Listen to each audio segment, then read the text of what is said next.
I was working in India, of course. I got married 6 months after I got an opportunity to go to the States. I'd been having these headaches and fevers were just not going away at all.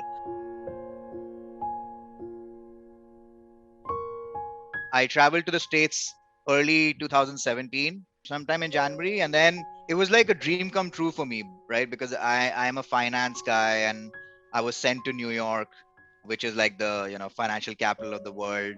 So then everything was going all good, like Hale and Hardy, and we were having fun and all of that. I called my parents, which was also another dream. I wanted to show them the States. They came to the States, I think, just on or after the 4th of July weekend, the holiday. And I'd been having these fevers for the last couple of months. And they were not going away. So I would take like some medicines for my tonsils and all that. They would get better, but they will come back. And it was just not completely healing. My wife kept telling me to go to the doctor, get the appointment, and get it at least checked what it is. But very frankly, the healthcare system in the US, how much ever good it is, you can't just walk into a hospital like we do in India and get tested. I kept like postponing this doctor thing. And then my mom came, and both my mom and my wife started like pestering me, like, you have to go and get checked. Even then, I couldn't find like a proper appointment. What I did was I went to this.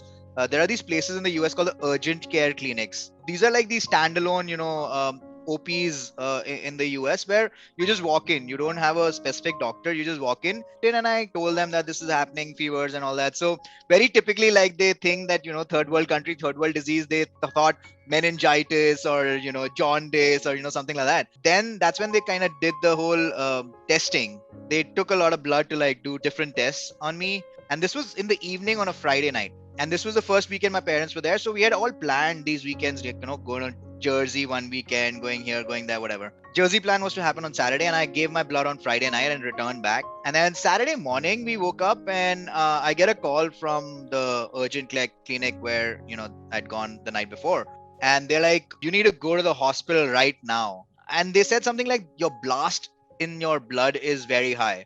Obviously, I had no clue what these terms meant. For me, it didn't mean anything because I didn't know the technicality around it. So I was like, okay, I understand, but can I go like on Monday? Because, this weekend I had planned to go to like Jersey with my parents. So they're like, no, you got to go right now. They gave me some number, like your blast is some 35,000 or something like that. So again, nothing made sense. I was like, okay, fine. If they're, forcing me that much, I'll just go. I still didn't know what it was. So me and my wife walked to the hospital. So again, in the US, when you go to the hospital, होता क्या है कि मतलब you have to go into the emergency area होता है जहाँ पे कुछ भी हो तुम्हें, you have to go in. वहाँ पे वो पहले मतलब first level of diagnosis वहाँ होता है, and then they like, is he sick enough to get admitted, और इसको यहाँ पे कुछ दवाई देके we can send him home. So we spent the almost the whole day in that emergency. उन्होंने blood लिया, ये किया, वो किया, बहुत कुछ किया. And both of us were like, chilling. I mean, because this was the first time we entered a hospital in the US. So we were like sending pictures to our family and friends that, we are exploring the healthcare facility in the US and stuff like that. It was all fun till two lady doctors came in the evening. We were still like kind of jovial, and they were like, who's Asham Joy? And I was like, yeah, me. So to set the stage, what they do is they ask you like very irrelevant questions. What happened to you? Kab se ho raha hai? Kya ho raha hai? And all of that. And that is when they said, well, you know what? We suspect it is leukemia. So for the first 2 minutes, it didn't register to both my wife and me that what leukemia is. We looked at each other puzzled, and then we looked at the doctors puzzled as well. So probably they understood that we're not like striking it. And then they said, it's a form of blood cancer. Obviously, that hell broke loose, right? I mean, my wife started crying immediately, and I was like under shock. After a minute of the shock, I asked them, is this curable? And they said, yeah, it is curable. And I was like, all right, let's fight. So for anyone who doesn't know what cancer is, right? I mean, someone who says that you have a cancer, it just means you're going to die. There is no two ways about looking ahead. Now things might be changing a little, but still, I mean, I think if someone gets to know they have a cancer, their first thought, I thought that I'm going to die. I was starting to like plan what now. Like I was telling my wife that you can get married again and stuff like that. So it was very funny as well as very high on emotion kind of a feeling. But I literally saw death right there. But when the doctor said that it's curable, right? This is to everyone who is right now fighting this. When the doctor said it's curable, and all cancers are, believe me, that spirit that you get into yourself, right? That mental strength which you have to build, that will make you win the battle. For some technicality, I had like acute lymphoblastic leukemia and with a pH positive. A pH positive is a Philadelphia chromosome you have, like which gets mutated. Because of it being a pH positive case of ALL, it gets a little aggressive. So a lot of doctors suggest that you do a bone marrow transplant. Of course, again, we were just sort of pushed into the ocean, right? We had no idea what type of cancer, why, which is the right hospital, which is the right treatment. And we were in like a foreign land. Of course, there were multiple days of like deciding what course to take with respect to the treatment.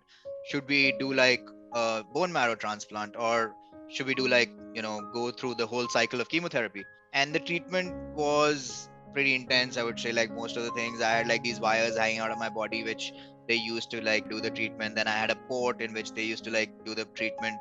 I had something on my head. This is not probably like a thing in India because of these cancerous cells. They have a tendency to hide in your CSF. They either puncture your spinal cord, or they, in the US, what they do is they put like a port here. So I have a port here in which you used to, inject the medication. So that was, I think, the most irritating treatment I used to get. Your CSF gets a little disturbed and you can't like balance yourself. You want to throw up like crazy, and you're like getting those heat waves and stuff like that. I hated that. That was, I think, the worst I had gotten. I think a couple of things while you're going through this treatment you got to be making yourself comfortable about is, one, you're going to change physically. You will see yourself transform. You will see yourself losing hair.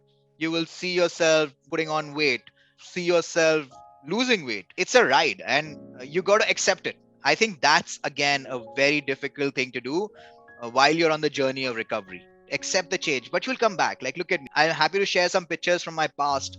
You would not even imagine what I looked while I was on treatment and now. It'll all come back. It's temporary, but you got to accept that change. Life's pretty much back to normal, I would say. First couple of years when treatment started to reduce drastically, things started getting better. Immunity started coming back and strength started coming back. All of that happened eventually. I started work like within about a year and a half of getting diagnosed. Of course, I couldn't do the full drill of 9 hours in front of the computer. It took me a while, but I graduated towards like, doing like pretty much a normal kind of routine. Now, I think I am pretty much back to what I think would be normal because of some side effects of the medication. You have different people have different like side effects.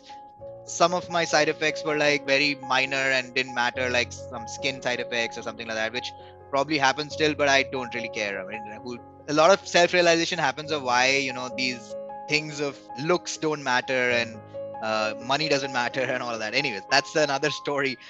You'll change your ideology after this disease. It's interesting to see you transform, but I think now I am pretty much back to what I was before. Of course, I've gotten rid of some of my bad habits, but I think there is nothing different in life right now. मतलब जो मैं पहले करता था वो सब कर पा रहा हूँ अब. मतलब there's nothing कि मैं ये नहीं कर पा रहा. हाँ, मेरे को वो side effects की वजह से lungs have gotten a little weaker, तो उसकी वजह से ट्रैक्स नहीं कर सकता, स्कूबा डाइविंग नहीं कर सकता, and some very minor restrictions. But apart from that, I live a very, very normal life now. Even if you're going for a bone marrow transplant, you have to go through the first phase of chemotherapy. So they started the chemotherapy, and I would not want to make it sound easier. It is very intense. It is painful. It is irritating. You're always wanting to like feel nauseatic. You want to just get out of there. Like, you're not in the right mind frame. But again, like I say, mind has to fight it more than your body. Of course, your body needs a lot of strength to go through this chemotherapy regimen, but your mind has to be wanting to live, wanting to, get this, wanting to beat this. You have to have a lot of family around, you have a lot of friends around to talk. If not, just find someone who you can just chat with. I'm happy to. I mean, whoever, if they ever want to chat while they're going through this, it's a tough ride. No one's saying it's easy. We started doing the chemotherapy on the side. We also started running a lot of bone marrow drives. We worked with this organization in India called Datri. In the first year of my disease, for the initial months, we were trying to find a donor for myself, but then we realized that this is like finding a needle in a haystack. हमने बोला कि anyways, अगर हमने ये शुरू कर दिया as a drive, as something we want to do, तो we should continue ना. I mean, मेरे को नहीं मिला तो क्या हुआ, इतने सारे लोगों को ये बीमारी हो रही है. We kept doing drives across India. So, I think we did एक दिल्ली में किया, एक बॉम्बे में किया, एक चेन्नई में किया, Bangalore, Kerala, we did multiple drives because my parents were here. So I think all in all, we almost added like 10,000 new donors into the directory, bone marrow directory. So hopefully that comes to use to a lot of people. Like, I mean, it already has, I'm seeing, but like, if you want to go the chemotherapy route, there is a possibility of doing that as well. You just have to make sure that your treatment, you go through the entire treatment, don't stop it in between. I know it's a hard treatment, but keep at it, be happy. All the people who are supporting like patients should make sure that they get through this. And I never ever would address myself or anyone else who's got this disease and who's recovered as a survivor. We do not survive cancer, we beat cancer. So we are warriors.